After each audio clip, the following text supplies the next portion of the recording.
मृदु पानीय जुगरे तथापि लोकंक चाहिदा पइडरे रहिछि। दिनकु दिन खरार प्रभाव बढ़ी चली। खरा जेते वृद्धि पाउछि रास्ता कड़े थिबा थंडा पानीय दुकान आगे भिड़ सेते जमुछि। हेले स्वास्थ्य सचेतनता दृष्टि खरा दाउरु पेट थंडा रखिबा लागि पइड पानी अनेकंक पई साजिछि अमृत सदृश।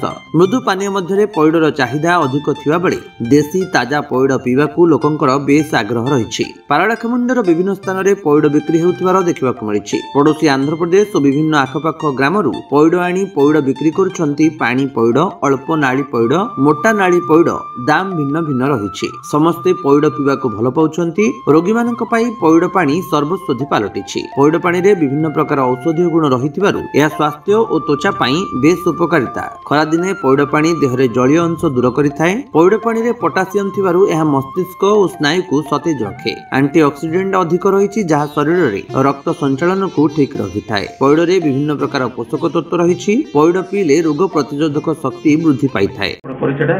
मो परिचय विचित्रानंद व्यवस्था सदस्य प्राक्तन सदस्य ओडिशा साहित्य एकाडेमी वरिष्ठ नागरिक। सर कौन कहे जो मधुपान जुगे तथापि पइडर चाहिदा रही लोके ग्रीष्म प्रभाव को पइड को आपणे कौन कहे पइड बा ग्रीन कोकोनट जोड़ा कहवा तार चाहिदा यथेष्ट रही एवं मनीष प्रकृत ज्ञानी मनीष प्रकृत स्वास्थ्य सचेतन मनीष पइड को निर्भर करे।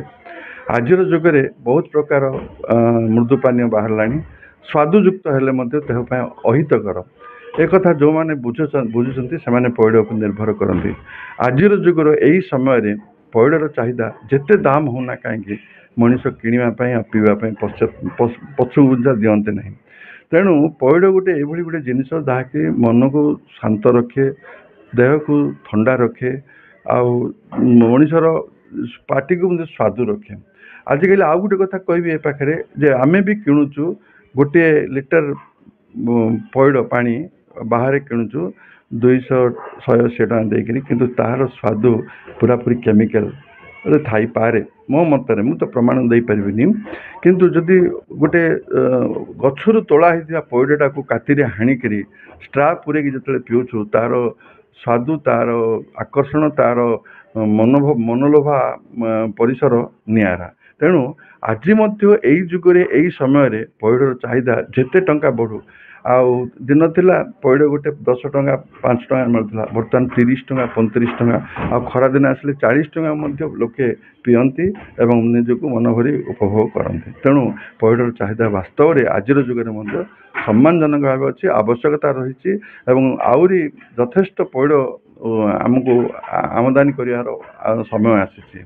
पइड जदिव आमर निकट प्रदेश आंध्र प्रदेश सब आसूँ किंतु आमर ये अंचल पइड गछगुड़िक प्रति साई देखु आपड़ जो आखि बुलतु नड़िया गछ अच्छी पइड अच्छी। तेणु आज जुगे नड़िया गछ को पइड को बहुत लोक पसंद करती एवं निजर बाड़ी बगीचारे लगाती। गजपति रेणुबाला बेहेरांक रिपोर्ट विश्व विजयी न्यूज ओडिशा।